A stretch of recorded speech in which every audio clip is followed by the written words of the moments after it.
በአዳማ የተፈጠረው ምንድነው? ልጄ ይማራር ስትል ቤት ያፈራውን መግባ ዩኒፎርሙን አልብሳና የመማሪያ ቁሳቁሶችን አሲዛ ልጇን ወደ ትምህርት ቤት የላከችው እናት የምትጠብቀው ለነገ ህይወቱ ስንቅ የሚሆን ዕውቀትን ይገበያል፣ ይማራል። ከኩዮቹ ጋርም ሲጫወት ደክሞ የዋለው ልጇን ነው። ይሁን እንጂ ሰላም ዋለልኝ ብላ የሸኘችው የ3 ዓመት ብላቴና ልጇ በአስተማሪው በመርዝ ተመርዞ ሲገደል መስማት ደግሞ ከፍተኛ የልብ ስብራት ነው። አንዳች ነገር እንኳን የማያውቅ ነፍስ ያላወቀ የ3 ዓመት ህፃን የበቀል ሰይፍ ሰለባ ሆኗል። በአስክሬን ምርመራ ውጤት እንደተረጋገጠው በህፃኑ ጨጓራ ውስጥ አደገኛ የመርዝ ንጥረ ነገርም ተገኝቷል። በአዳማ የመላውን ህዝብ አንጀት ይበላ ይህ ልብ ሰባሪ ታሪክም ለማመን በሚከብድ ባሰቃቂ ሁኔታም ተመርዞ ተገድሏል። ታዲያ ይህች አስተማሪ ስለምን ልጁን በመርዝ ገደለች? መንግስት ያወጣው እውነታስ ምን ይመስላል? በዝርዝር ይዘንላችኋል። በቆይታችሁ ታደምጡታላችሁ። አስከትለን ታሞ ከመማቀቅ አስቀድሞ መጠንቀቅ። ይህ እውነት በህይወት ልምድ ውስጥ ግድ ነው። ይህን ያልነው ያለ ምክንያት አይደለም። የፓስተር ጌትነት ለማ የስልክ መስመር ልውውጥ ያነሳው ትችት ሳይበቃ ካፈርኩ አይመልሰኝ የሆነ አካሄዳቸውና ስልጣንን መጠቀሚያ ለማድረግ የሄዱበት ርቀት ራሳቸውን ጠልፎ ሊጥል ያለ ገመድ ይመስላል። በፓስተር ጌትነት ለማ የተደረገው የስልክ መስመር ልውውጥን ተከትሎ የሚወጡ ከፍተኛ ዛቻና ማስፈራሪያን ያካተተው የመግለጫ ጋጋታ ወንጀሉን ስለመፈጸማቸው ማረጋገጫ የሆነ ሚስጥርን አጋልጦም እጅግ ከፍተኛውን ጥያቄን በአማኙ ማህበረሰብ ዘንድ አስነስቷል። ይህ የስልክ ቅጂ ኤአይ ነው ተብሎ መግለጫ ቢሰጥም እውነታው ግን ከመግለጫው የተቃረነ ሆኗል። ስልጣንን መከታ በማድረግ ይህን የነፓስተር ጌትነት ለማን ሚስጥር ያጋለጡ አካላትንም ወደ ወህኒ ለመወርወርም መግለጫም ተሰጥቷል። ታዲያ በድጋሚ ይህን መረጃ ባጋለጡ አካላት ላይ የወጣው የክስ መግለጫ ምን ይሆን? ይህስ መግለጫ እንዴት ራሳቸውን ጠልፎ ሊጥል ያለ ገመድ ሆነ? ኤአይ ነው የተባለው የድምጽ ቅጂ እውነታስ ምንድነው? ከአማኙ ማህበረሰብ የተሰነዘረው ጠንካራ ምላሽስ ምን ይመስላል? የሚሉትን በዝርዝር መረጃችን ይዘናል። ታርሙሳላችሁ።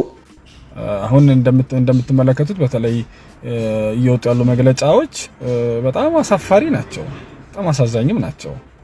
በተያዘ መረጃም በካውንስሉ የበላይ አካላት አማካኝነት የመግለጫ ጋጋታ እየወጣባቸው ያሉ ተከሳሾች ፊት ለፊት በመውጣት ምላሽን ሰጡ። ይድረስ ለሚመለከተው አካል ጉዳዩ የወንጌል አገልጋዮች እንጂ ስም አጥፊ ዘረኛና የፖለቲካ ዓላማ አራማጅ አይደለንም በማለትም በይፋ ምላሽን ሰጥተዋል።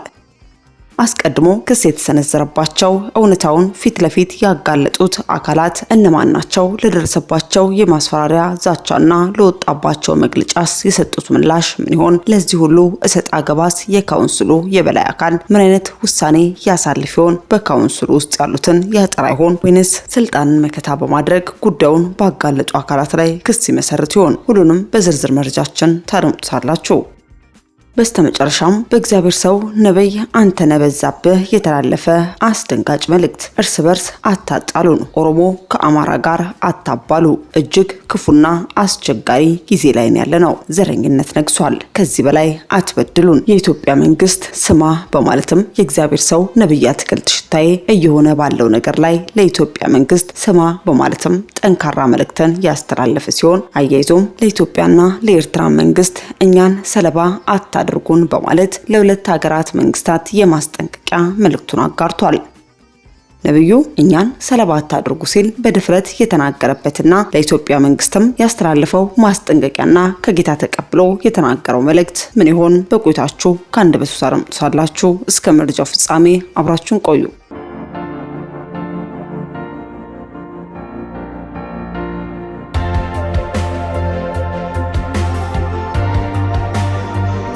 አስቀድመን ወደ ያዝንላችሁ መረጃችን ስናልፍ በካውንስሉ አባላት ውስጥ እየተፈጸመ ያለው ተግባርና የወለደው የዛቻና የማስፈራሪያ ተግባር ከቀን ወደ ቀን እያየለ መጥቷል። አስቀድመው በነፓስተር ጌትነት ለማ ላይ የስልክ ቅጂ በአደባባይ መጋለጡን ተከትሎ የመግለጫ ጋጋታም ስራቸውን ባጋለጡ አካላት ላይም እየተሰነዘረ እንዲሁም ደግሞ ለሰጡት መግለጫም ከአማኙ ማህበረሰብ ዘንድም ከፍተኛ የሆነ የተቃውሞ ምላሽና እውነቱን ለማረጋገጥ የተጌደ እንቅስቃሴም እየተመለከተ እንገኛለን።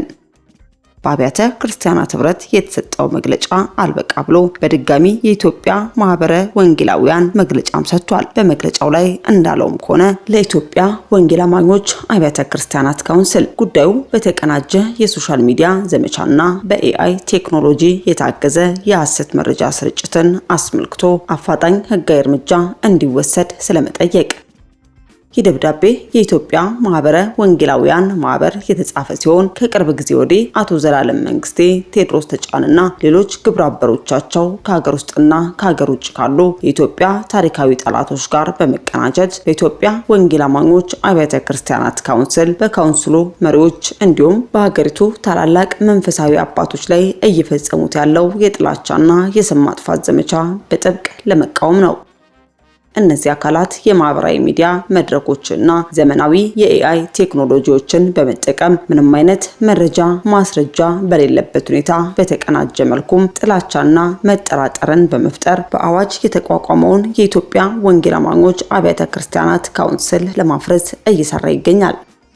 በተጨማሪም በዘርና በፖለቲካ አመለካከት በመለየትም ህብረታችንን ለመበተን የሚሄዱበትን ይህንን እኩይ አካሄድ አጥብቀን እንኮንናለን፣ እናወግዛለን። ይህ ድርጊት የኢትዮጵያ ወንጌል አማኞች አብያተ ክርስቲያናት ካውንስል ህልውና ብቻ ሳይሆን ለሀገር ህልውናና ሰላምም ከፍተኛ ስጋት በመሆኑ ካውንስሉና የመንግስት የጸጥታ ህግ አስከባሪ አካላት ተገቢውን አፋጣኝ ጥብቅ ህጋዊ እርምጃ እንዲወስዱም አበክረን እንጠይቃለን በማለትም በነ ፓስተር ጌትነት ለማ የተፈጸመው የስልክ ቅጂ ኤአይ መሆኑን የሚገልጽ ይህን ያደረጉ አካላትም ለእስር እንዲዳረጉ ለካውንስሉ የቀረበም ጥሪ ነው። ታዲያ ይህ መግለጫ ከተለቀቀበት ሰዓት አንስቶ ጉዳዩ እውን ኤአይ ሆን በማለትም ለማጣራት የሞከሩ አካላትም እውነታውን ከነማስረጃው እንዲህ ፍንትው አድርገው ገልጸውታል። ትላንትና ጀምሮ እስካሁን ድረስ በጣም በመደንዘዝ በድንጋጤ ውስጥ ነው ያለሁት። ይሄ ነገር እውነት ነው አይደለም የሚል በጣም የምወደው የማከብረው ዶክተር ፓስተር ጌትነት ለማ ይህንን ነገር ስሰማ ነገሩ እንዴት ነው ምናምን ብዬ ስል በጣም ብቻ ተወዛግቤያለሁ። እንዴት ብዬ ልንገራችሁ? ለማንኛውም እስኪ ከዛ ደግሞ አንድ የሆነ ነገር አየሁ። ኢሚዲየትሊ ይህ መግለጫ ደግሞ አየሁ። ማለት ይህንን በማህበራዊ ሚዲያ እየለቀቁ ያሉ ሰዎች ቶሎ እንዲታሰሩላቸው በህግ እንዲጠየቁ የሚል የሐሰት ኤአይ ነው የሰራው የሚል አየውና የሆነ እንዴ ብዬ አሰብኩ። ይሄ የአብያተ ክርስቲያናት ህብረት ይላል። የአብያተ ክርስቲያናት ህብረት ሲል ያን ዋናውን አይደለም። ይሄ ማነው ባለ ሽጉጥ የሚወድቅበት አምባሳደር ነኝ የሚለው እሱ የሚመራው ህብረት እንደሆነ ነው። ይሄን ከዛ በኋላ ይሄ ነገር እውነትም ኤአይ ሊሆን ይችላል እኮ በዚህ ዘመን ምናምን ላጣራ ብዬ ሙከራ አደረግኩ ማለት ነው። ከዛ ቀጥታ በእኔ አካውንት ጎግል አካውንት ላይ አደረግኩና ድምፁን ስጠይቀው የመለሰልኝ መልስ ስሙት። ማረጋገጥ ስላለብኝ እስኪ ልሞክር። ጎግል ላይ ገብቼ ከዚህም በተሻለ ቼክ ማድረግ ይቻላል። እስኪ ይህ ድምፅ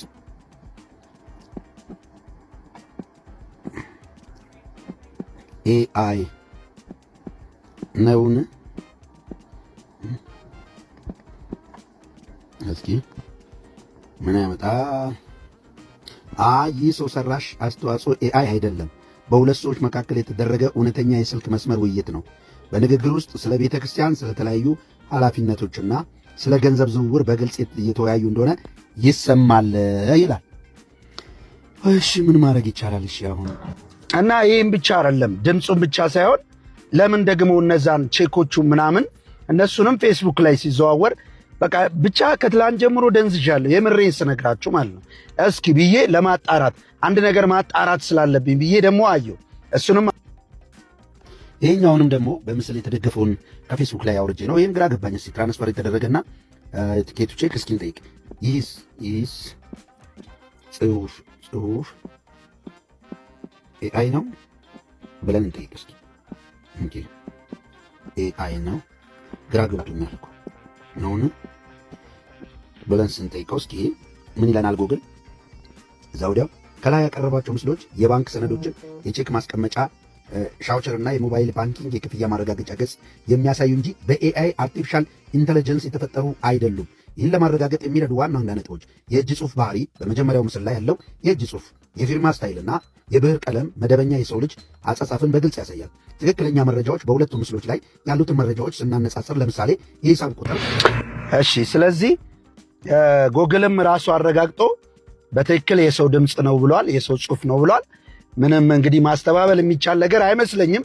ታዲያ እንደተመለከታችሁት ኤአይ ነው የተባለለት ወንጀል ፈጽሞ ኤአይ አለመሆኑን ራሱ ኤአይ ምስክር ሆኖ ምላሽን ሰጥቷል። ይህም ነገር የነ ፓስተር ጌትነት ለማ አካሄድ ከየት ወደየት የሚል ጥያቄን የፈጠረና ከፍተኛ የተቃውሞ በትር እንዲነሳባቸው ያደረገም ሆኗል። ድሮ ሰው በራሱ በፍቃዱ አጥፍቶ አበላሽቶ ሰይጣን አሳሳተኝ ነበር የሚለው የሰይጣን አሳችነት እንዳለ ሆኖ ጥፋትን ላለመቀበል ማላከኪያው ግን ሰይጣን ነበር። አሁን ሰው ከእግዚአብሔር ፍቃድ ተቃርኖ እንደፈለገ በሸነና ይልና መረጃና ማስረጃ ሲቀርብበት ኤአይ ነው ይልሃል። አዲሱ ማላከኪያ መሆኑ ነው። ስታጠፋ ታረም፣ ንስሐ ግባ፣ ተመለስ፣ ኃላፊነትም ውሰድ፣ ለቦታው ካልመጠንክም ዘወር በል፣ ኤአይ ቀሚስ የለውም፣ አትወሸቅበት በማለትም አቤል አቡናም ጠንካራ ሀሳቡን የገለጠ ሲሆን የተግባራቸውም ከፍተኛ ትችትን አስነስቶ ራሳቸው በዘረጉት ገመድ ተጠልፈው ሊወድቁ ያሉም ይመስላሉ። በዚህ ላይ ከፍተኛ ዛቻና ማስፈራሪያ የደረሳቸው ወንጀሉን ያጋለጡ አካላትም እንዲህ ሲሉም ለተነሳባቸው ክስም ምላሽን ሰጥተዋል። ማጋለጥን በዚህ ደረጃ ያስፈለገን ምክንያቱ ምንድነው ካል ምክንያቱ በጣም ግልጽ ነው። እንደዚህ አይነት ሰዎች በካውንስል ውስጥ ካሉ ከሐሰተኞች ጋር የምናደርገው ፍልሚያ ድብብቆሽ ነው የሚሆነው፣ ኩኩሉ መጫወት ነው የሚሆነው። እቃህን ከደበቀብህ ሰው ጋር አብረህ መፈለግ ማለት በቃህን መቼም አታገኘውም። አሁን እንደምትመለከቱት በተለይ እየወጡ ያሉ መግለጫዎች በጣም አሳፋሪ ናቸው፣ በጣም አሳዛኝም ናቸው። ይድረስ ለሚመለከተው የመንግስት አካል ጉዳዩ የወንጌል አገልጋዮች እንጂ ስም አጥፊ ዘረኛና የፖለቲካ ዓላማ አራማጅ አለመሆናችንን ስለማሳወቅ ባለፉት ጥቂት ቀናት በኢትዮጵያ ወንጌል አማኞች አብያተ ክርስቲያናት ካውንስል አመራር ላይ በሚመለከታቸው አካላት ምርመራ እንዲካሄድባቸው በማሰብ የተለያዩ የሰነድና የድምጽ ማስረጃዎችን በገጻችን እያቀረብን መሆኑ ይታወቃል። ይህንም የምናደርገው ህዝበ ክርስቲያኑና የአብያተ ክርስቲያናት መሪዎች ተቋሙን እንዲመረምሩ ለማገዝና ትምህርታዊ ለሆነ ዓላማ መሆኑ ግልጽ አድርገናል። እንዲሁም ያቀረብናቸው ማስረጃዎች በኤአይ ያልተቀናበሩ ፍጹም ትክክለኛ መሆናቸውን በእኛ ዘንድ የተረጋገጠና በሚመለከተው አካል በኩልም ሊረጋገጥ የሚችል ነው። በተጨማሪም መረጃዎችና ማስረጃዎችን አማኞች በተለይም መሪዎች እንዲመረምሩት ከማቅረብ ባሻገር በማንም ላይ ፍርድ አላቀረብንም። የመፍረድም ሆነ የመፈረጅ ስልጣኑም እንደሌለን በሚገባ እናውቃለን። ነገር ግን ይህንን በአደባባይ በማስረጃ የቀረበ ግልጽ መልእክታችንን ወደ ጎን በማለት ያቀረብነውን ማስረጃም ስህተት መሆኑን በማስረጃ ለማሳየት ባልተቻለበት ሁኔታ አንዳንድ አካላት እንዲያው በደፈናው በኤአይ የተቀናበረ የሐሰት ማስረጃ ህዝቡን ለማሳሳት ሆን ብለን እንዳቀረብን አድርገው ስማችንን እየጠቀሱ ጭምር በመግለጫ በስም አጥፊነት እየፈረጁን ይገኛሉ። እኛ ከሃይማኖታዊና መጽሐፍ ቅዱሳዊ አስተምሮ ባሻገር ምንም አይነት የዘር ወይንም የፖለቲካ አመለካከትን የምናራምድ ሰዎች አይደለንም። ይህንንም ባለፉት ዓመታት የማህበራዊ ሚዲያ የቅበተ እምነት አገልግሎት ታሪካችን በገጻችን እስከዛሬ ካጋራናቸው መልእክቶች በግልጽ መረዳት እየተቻለ በእነኚህ በመግለጫ አውጪ ተቋማት በዘረኝነትና በፖለቲካ አራማጅነት ጭምር በሐሰት ክስ እየቀረበብን ይገኛል። ይህም ለእግዚአብሔር ሕዝብ በቅናትና ለወንጌል እውነት በንጽህና መጠበቅ በቆምነው ሰዎች ላይ ሆን ተብሎ የህግ አካላት የተሳሳተ መረጃ እንዲኖራቸው ለማድረግ የታሰበ መሆኑን እንዲሁም የካውንስሉ አመራርም በሚመለከታቸው አካላት መመርመር አለባቸው በማለት በማስረጃ ያቀረብናቸውን ጉዳዮች አቅጣጫ ለማስቀየር የሚደረግ ከንቱ ጥረት መሆኑን ለሚመለከተው የመንግስት አካል እንዲያውቀው እንጠይቃለን በማለትም ክስ የቀረበበት ቴዎድሮስ ተጫን እንዲህ ባለ መልኩ ምላሽን ሰጥቶ ተመልክተናል። ታዲያ እዚህ ላይ ፍንትው ብሎ የሚታየው እውነቴቱ ይሆን? በተደጋጋሚ የመግለጫ ጋጋታ የሚደርሰው ካውንስሉስ ምን አይነት ምላሽን ይሰጥ ይሆን? እናንተስ ውድ የሻሎም ሚዲያ አድማጮች በዚህ እጅግ ፍጥጫ በበዛበት ጉዳይ ላይ ሊሆን የሚገባው ምንድነው ትላላችሁ? መልእክታችሁን በኮሜንት መስጫ ላይ እንድታሰፍሩልን ወደድን። አስከትለን ወደ ያዝንላችሁ መረጃችን ስናልፍ በአዳማ የተሰማው እጅግ ሰቅጣጭና ለጆሮም የሚዘገን ነው። መርዙን በሙዝ አድርጋ አብልታ በቅናትና በበቀል እብደት የ3 ዓመት ጨቅላን የገደለችው የተማሪዎች መጋቢ በሁለት አዋቂዎች መካከል በተፈጠረ የቅናት የጥላቻና የበቀል እብደት ምክንያት አንዳች ነገር እንኳን የማያውቅ ነፍስ ያላወቀ የ3 ዓመት ከ5 ወር ሕፃን የበቀል ሰይፍ ሰለባም ሆኗል። በአዳማ ከተማ የመላውን ሕዝብ አንጀት የበላው መላውን የኢትዮጵያን ሕዝብ ያሳዘነው ይኸው ልብ ሰባሪ ታሪክም እውነት ለመሆኑ ለማመን የሚከብድ አሰቃቂ ወንጀል ነው። ድርጊቱ የተፈጸመው በአዳማ ከተማ በሚገኝ አንድ ትምህርት ቤት ውስጥ ነው። 2 ሴቶች በአንድ ትምህርት ቤት ውስጥ አብረው ይሰራሉ። አንደኛዋ ሕፃናትን የምታስተምር መምህር የሕፃኑ እናት ስትሆን ሌላኛዋ ሁለተኛዋ ደግሞ የተማሪዎች መጋቢ ሆና ትሰራም ነበር። ሁለቱ ሴቶች የቀድሞና የአሁን የአንድ ወንድ ሚስቶች ነበሩ። ባልየው የመጀመሪያ ሚስቱን ፈቶ ሁለተኛዋን ቢያገባም በሁለተኛዋ ሚስት ልብ ውስጥ ግን ያልቀዘቀዘው የቅናት የጥላቻና የበቀል እሳት ይነድ ነበር። ይህ የውስጥ ጥላቻና ቅናት መጨረሻው እጅግ አሰቃቂ ሆነ። በሁለቱ ሴቶች አለመግባባት ውስጥ ምንም በማያውቀው ገና ጨቅላ በሆነው ታዳጊ ላይ የበቀል ሰይፏን አሳረፈች። በእለቱ ሕፃኑ በትምህርት ቤት ቅጥር ግቢ ውስጥ ከሌሎች ሕፃናት ጋር በደስታ ሲጫወትና ሲዘልሏል። ነገር ግን ይህች የተማሪዎች መጋቢ የሆነችው ሴት በልቧ የቋጠረችውን ክፉ ሐሳብ ለመፈጸም አጋጣሚውን ጠበቀች። ሕፃኑን በጓሮ በኩል ጠርታ በውስጡ መርዝ ያደረገችበትን ሙዝም ሰጠችው። ምንም የማያውቀው ሕፃንም የቀረበለትን ሙዝ በላ። ድርጊቱም በወቅቱ የተመለከተች አንዲት ሕፃን ተማሪ ብትኖርም ተከሳሿ ለማንም እንዳትናገሪ ብላም አስፈራርታታለች። ሙዙን ከተመገበ በኋላ የሕፃኑ ሁኔታ በቅስፈት ተቀየረ። ሕፃኑ በጽኑ ሕመም እያለቀሰ ሰውነቱ እየተንቀጠቀጠና ጥቁር ነገር እያስታወከ ወደ እናቱ መጣ። እናትም ደንግጣ ልጇን አቅፋ ወደ ሕክምና ብትወስደውም የመርዙ ኃይል ከባድ በመሆኑ የሕፃኑ ሕይወት ማዳን አልተቻለም። በአስክሬን ምርመራ ውጤት እንደተረጋገጠው በሕፃኑ ጨጓራ ውስጥ አደገኛ የመርዝ ንጥረ ነገርም ተገኝቷል። የአዳማ ከተማ ፖሊስ ባደረገው ምርመራና የሰው እንዲሁም የሕክምና ማስረጃዎችን በማቀናጀትም ተከሳሿን በቁጥጥር ስር አውሏል። ጉዳዩን የተመለከተው ከፍተኛ ፍርድ ቤትም የቀረቡትን ማስረጃዎች መርምሮ በተማሪዎች መጋቢዋ ላይ የ19 ዓመት ጽኑ እስራት ውሳኔ ማስተላልፏል። ቢሆንም ግን የ19 ዓመት እስራት የጠፋው የሕፃኗን ሕይወት ሊመልስ ወይንም የዛችን እናት የተሰበረ ልብ ሊጠግን አይችልም። የሰው ልጅ በቅናትና በበቀል ታውሮ እንዲህ አይነት ዘግናኝ ድርጊት በሕፃን ላይ ሲፈጽም መስማት የወላጅነት ብቻ ሳይሆን የሰውን ሕሊና የሚፈታተን ነው። እግዚአብሔር ለእናቱና ለቤተሰቦቹ መጽናት እንዲሰጥ ተመኘን። በስተመጨረሻ ወደ ያዝንላችሁ መረጃችን ስናልፍ ለበርካታ ዘመናት በዛቻ ሽኩቻ ውስጥ ያሉት የኤርትራውያንና የኢትዮጵያን ጉዳይን ተከትሎ እጅግ በርካታ ነቢያትና ሐዋርያት ከጌታ የተቀበሉትን መልእክት ተናግረው እኛም አጋርተን እናውቃለን። ሆኖም ግን ጦር ለመማዘዝ ቃታ ለመሳብ በቋፍ ያሉት የአንድ ሳንቲም ሁለት ግልባጭ የሆኑት ሀገራት ዛሬም የጦርነት አውድማን ለመፍጠር ከቋፍ ደርሰዋል። ይህን የተመለከተው የእግዚአብሔር ሰው አንድነን አትለዩን፣ ለናንተ የፖለቲካ ጥማት እኛን ሰለባ አታድርጉ በማለትም መልእክቱን አጋርቷል። ነብዩ በድፍረት በመሆን ያጋራው ለኢትዮጵያ መንግስትም ከጌታ ተቀብሎ ያስተላለፈው አስደንጋጭ መልእክት ምን ይሆን? ከአንደበቱ እንድታረምጡት ጋበዝን። ኢየሱስ ሲሞት እስቲ ንገረኝ፣ ለየትኛው ብሔር ነው የሞተው? ለየትኛው ቋንቋ ተናጋሪ ነው ኢየሱስ የሞተው? ትክዳላችሁ? ለሰው ልጆች ሁሉ ሞቷል አልሞተም? ላመኑትም ላላመኑትም ሞቷል አልሞተም? ኢየሱስ ለሃይማኖት ነው እንዴ ሞተው? ለብሔር ነው እንዴ ሞተው? ታደኛ ያምርብናል። ለምንድን ነው በሞተለት ነፍስ የምትቀልዱት? ለምንድን ነው የደሙን ዋጋ የምታሳንሱት? ለምንድን ነው?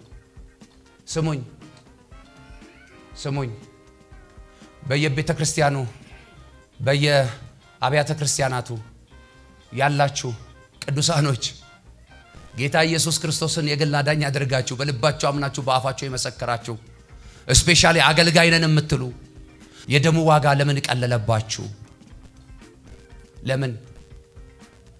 ለምን የሆነ ሰው ደም ሲፈስ የደሙን ዋጋ እንዳቀለልክ ለምንድን ነው ያልተሰማ? ለምንድን ነው ግፍ ሲበዛ መጸለይ ያቃታችሁ? ለምንድን ነው ትውልድ ሲጨነቅ ግዴለሽ የሆናችሁት? ለምንድነው በየሶሻል ሚዲያ የምታዩትና የምትሰሙት ወሬ ለናንተ ኖርማል ሙዚቃ የሆነባችሁ ንግግር የሆነባችሁ? ምንም ማድረግ ባትችሉ ታጥቆ መውጣት መተኮስ ቢያቅታችሁ ድምጽ የሌለው መሳሪያ በእጃችሁ ያለው በቤታችሁ ያለው ስሙን ስትጠሩት ጉልበት ሁሉ የሚንበረከክለት ምላስ ሁሉ እልልም ይልለት አጋንንት ሁሉ የሚንቀጠቀጥለት ያን ስም ይዛችሁ ምን ነው በስሙ ላለማፈር በስሙ ተናግሮ ትውልድን ለማስመለጥ አገር ለማሳረፍ ነገስታትን ለማገዝ ያልሞከራችሁት ለምንድን ነው? ምን ነው ብቻችንን መሻገር ፈለግን?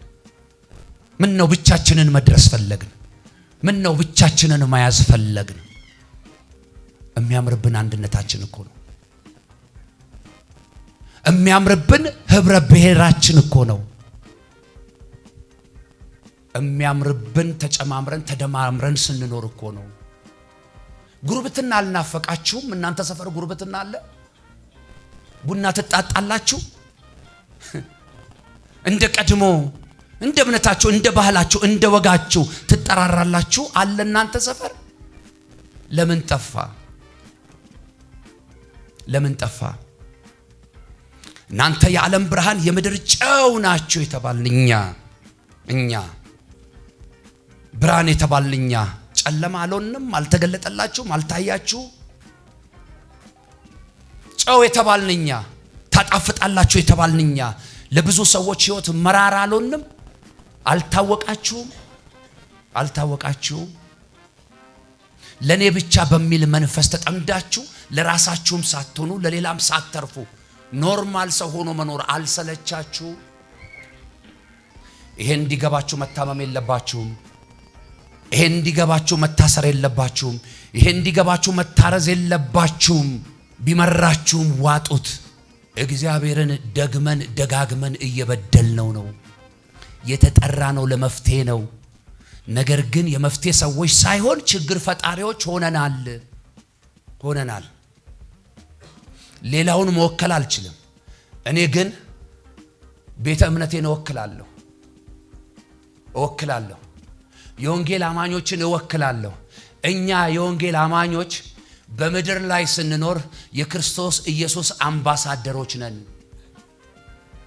4 ነጥብ።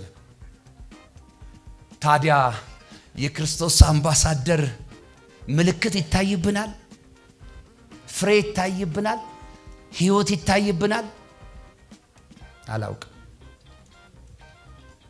አላውቅም።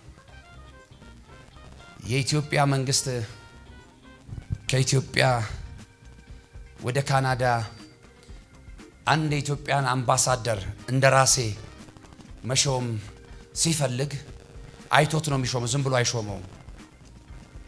ካስዬን መሾም ከፈለገ የካስዬን ማንነቱን ባክግራውንዱን በደንብ ያጠናና ኦኬ ይወክላል ኢትዮጵያን በካናዳ መንግስት ፊት በህዝቡ ፊት በስርዓቱ ፊት በቂ የሆነ ነገር እሱ ጋር አለ። ጥያቄ ቢጠየቅ መልስ አለው።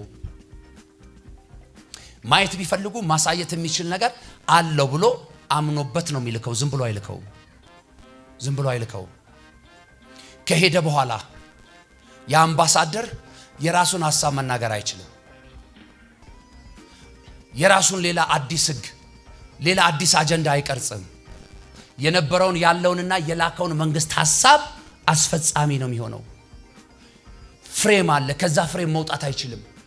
ወገኖች እኛ እኮ የተበጀልን ፍሬም አለ። ለምን ከፍሬማችን ወጣን? ለምን ከእግዚአብሔር ሐሳብ ወጣን? አላውቅም። መንፈስ ቅዱስ ድንገት የተናገረኝና ያናገረኝ ነገር ወገኖች ግን ለለቱ መልእክት የሚጠቅማቸዋል። መሻገሩን እንሻገር፣ ችግር የለም፣ ተሻግረናል። ከዛስ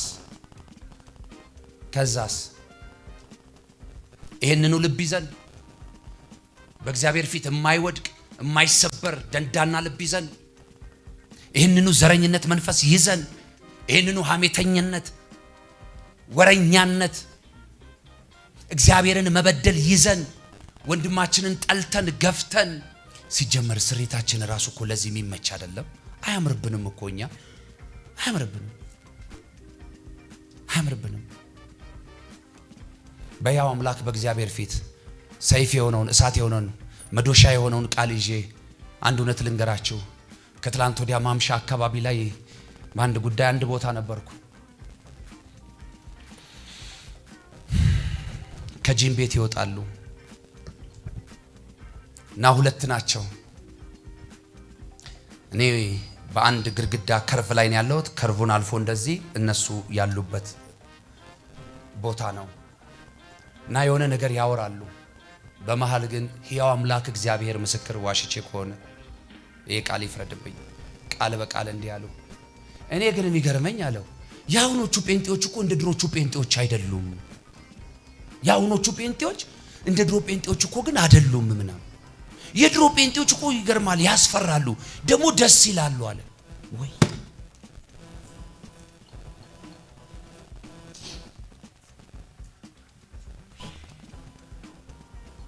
ያስፈራሉ፣ ደግሞ ምን ይላሉ? ደስ ይላሉ። አየ እያስፈሩ ደስ ይሉ ነበር። የሚያስፈራ ነገር እንዴት ደስ ይላል? የሚያስፈራ ነገር ሲጀመር ማን ይወዳል? የሚያስፈራ ነገር እኮ ትሸሻለ። አየ እያስፈራ ደስ ትል ነበር። አንበሳ ሞገሱን አይታችኋል? ሲያጓራ ራሱ ድምፁ ደስ አይልም? ሞገሱ ደስ አይልም? ግን ልትቀርበው ትፈራለህ አይደል? አየ የድሮ ጴንጤ ከአንበሳም በላይ ነበር። ሞገሱ፣ ማስፈራቱ፣ ደስ ማለቱ። ታዲያ ጌታ ተቀየረ እንዴ? ተቀየረ? እናንተ ሰፈር ምን ነው እኛ ሀገር ተቀየረብን? ተቀይሯል እንዴ ጌታ? ብችል ጠጋ ብዬ ባወራቸው ጓደኛ ባረጋቸው ምናምን ብዬ ተመኘው። ግን ቦታው እድል ሊሰጠኝ ስላልነበር በቃ አለፍኩት። ለኔ ግን የቤት ስራ ሰጡኝና ሸኙኝ። አዎ አይገርምም? እኔ ጴንጤ ነኝ ብዬ ምናልባት ጠጋብል ያ ድሮ የሚያውቁት ማስፈራት፣ ያ እያሉት የነበረው ይሄ ደስ ማለት ሞገስ እኔ ጋር ቢጎልባቸው ሌላ መሰናከያ እንዳልሆንባቸው እንደምንም ስሜቴን ተቆጣጠርኩ። ግን አልዋሹማ፣ እውነት ነው። እምስማማበት ሐሳብ ነው ከራሴ ጀምሮ። ግዴላችሁ ቀሎብናል። አይቅለልብን። ዛሬ ቃል የሚገባልኝ ሁለት ሰው ይኖራል። ሁለት ሰው ካለ በቂ ነው። እግዚአብሔር በአንድ ሰው እስራኤላውያንን ድፍን ከግብጽ ሀገር አውጥቶ አሻግሮ የለም? በአንድ ሰው። ስለዚህ ሁለት ሰው ካለ ከበቂ በላይ ነው። ቃል የሚገባልኝ ሁለት ሰው አለ። እኔ በህይወቴ፣ እኔ በሰፈሬ፣ እኔ በቸርቼ፣ እኔ በከተማዬ፣ እኔ በሀገሬ፣ እኔ በቤተሰቤ መካከል በእውነት ለተጠራሁበት ዓላማ መኖር እጀምራለሁ። የክርስቶስ አምባሳደርነቴን አገልግሎት አሁን እጀምራለሁ። ስራ አሁን እጀምራለሁ። ከአንደበቴ ከዚህ በኋላ የተቀደሰ ቃል ብቻ ይወጣል። ዘረኞችን እቃወማለሁ፣ ሐሜተኞችን እቃወማለሁ፣ በወንድሞች መካከል ጠብ የሚዘሩትን እቃወማለሁ። በጣም ብዙዎቻችን የራሳችን ነገር ቢዚ አድርጎን እኮ ነው። ጌታን ጠልተን አይደለም። የራሳችን ነገር ቢዚ አድርጎን የተላክንበት፣ የተጠራንበት፣ የተፈጠርንበትን ዓላማ ሚስ አደረግን። ያ ቢዚ ያደረገን የራሳችን ጉዳይ ግን ከልኩ አላለፈም። አሁንም አልሞላም። እግዚአብሔር ግን ትውልድ አለው። አንተ ባይመችህ፣ አንተ ባትመቸው፣ አንተ ባትሆንለት የሚሆንለት ትውልድ እግዚአብሔር አለው። ግን ከዚህ ቀን ጀምሮ እኔ ተልኮዬን ለማሳካት እሰራለሁ የሚል ሰው አለ? ሁለት ሰው የሆነ የሚረዳችሁ መንፈስ አለ ዛሬ። ጌታ ምስክሬ ነው። እግዚአብሔር ያለ ምክንያት አላናገረኝም ዛሬ። ሁለት ሰው ብያለሁ። ማዕት ሰዎች አንስታቸዋል። እናንተን ልባርካቸዋል። በእውነት ለዚህ ጌታ እኔ ፊት ስለሆነ ጉባኤ ፊት ስለሆነ ሳይሆን በእውነት እጃችሁን ብቻ ሳይሆን ልባችሁን ያነሳችሁ እናንተ በእውነት በገባችሁበት አስፈሪነት ከናንተ ጋር ይሆን። የአምላኬ እግዚአብሔር ሞገስ ከናንተ ጋር ይሆን። ህልውናው ከናንተ ጋር ይሆን። መገኘቱ ከናንተ ጋር ይሆን። አፋችሁን በቃሉ ይሙላው። አፋችሁን በመንፈስ ቅዱስ እሳት ይሙላው። ስትናገሩ ይጣፍጥላችሁ፣ ስትነኩ ይባረክላችሁ፣ ስታዩት ይፈወስላችሁ። አምላኬ እግዚአብሔር የመፍትሄ ሰው ያድርጋችሁ። አካባቢ ላይ ቤተሰብ መካከል ተቃውሙት። ዘረኝነትን ተቃውሞ በብዙ ሰዎች ደም ውስጥ የገባውን ክፉ ተቃውሞት። የአጋንንት ፕሮግራም ነው፣ የሰይጣን ፕሮግራም ነው። ባይዘዌ ሰይጣን እንደዚህ ስሪፒስ ለብሶ ምናም ዘንጦ አይደለም የሚመጣው። የት ነው ማደሪያው? ስጋና ደም ውስጥ ስጋና ደም ውስጥ። ስለዚህ ሰውየውን ሳይሆን ሰውየው ውስጥ ስጋና ደም ውስጥ እየሰራ ያለውን ክፉ ተቃውሞት። እንኳን ኦሮሞና አማራ፣ ትግሬና ጉራጌ፣ ሀዲያና ከምባታ፣ ሲዳማና ወላይታ፣ ጋሞና ኮንሶ አይደለም ኢትዮጵያና ኤርትራ ራሱ ወንድማማቾች አይደለንም እንዴ? እህታማቾች አይደለንም እንዴ? በእኛ እድሜ እኮ በአንድ ትሪ ቀርበው ወላጆቻችን እኮ ማድ ቆርሰው በልተዋል። እድር አብረው ነበሩ፣ እቁብ አብረው ነበራቸው። ታሪክ ይናገራል። በህይወት ያሉ ሰዎች እውነቱን ይመሰክሩልናል። ለምን? እመኑኝ፣ ኢትዮጵያ ወድቃ ኢትዮጵያ ፈርሳ ኤርትራ መቆም አትችልም። አምሹር ይሄው በጌታ ፊት ነው የምነግራችሁ። ኤርትራ ወድቃ ኤርትራ ፈርሳ ኤርትራ ጠፍታ ኢትዮጵያ መኖር አትችልም።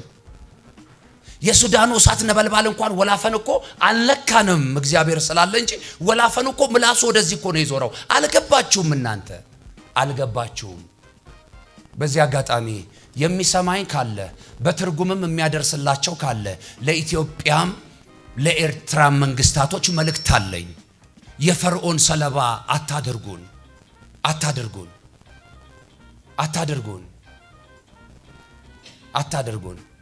እነ ፈርዖን በምስራቅ አፍሪካ ላይ ገኖ ለመኖር ማድረግ ያለባቸው አንድ ነገር እነኚህን ገናና ህዝቦች እርስ በርስ ማባላት ነው። ሩቅ አትሂዱ። ሱዳንን ተመልከቱ። ፍርክስክሳቸውን አላወጡ። የማን ፕሮግራም ይመስላችኋል? አሁን እኮ ለተራቡ ሰዎች ዳቦ አትልክም እኮ ግብጽ። መሳሪያ ጠመንጃና ጥይት ግን ትልክላቸዋለች። ለምን? እነሱ ከተበተኑ በነፃነት እነሱ መጠቀም የሚችሉትን ነገር መጠቀም ይችላሉ። አሁንም ፕሮግራሙ ይሄ ነው። አባይ ለኢትዮጵያ አይደለም፣ ለኤርትራ አይደለም፣ ለሱዳን አይደለም፣ ለግብጽ አይደለም፣ ለአፍሪካ በሙሉ መመገብ የሚችልበት አቅም አለው።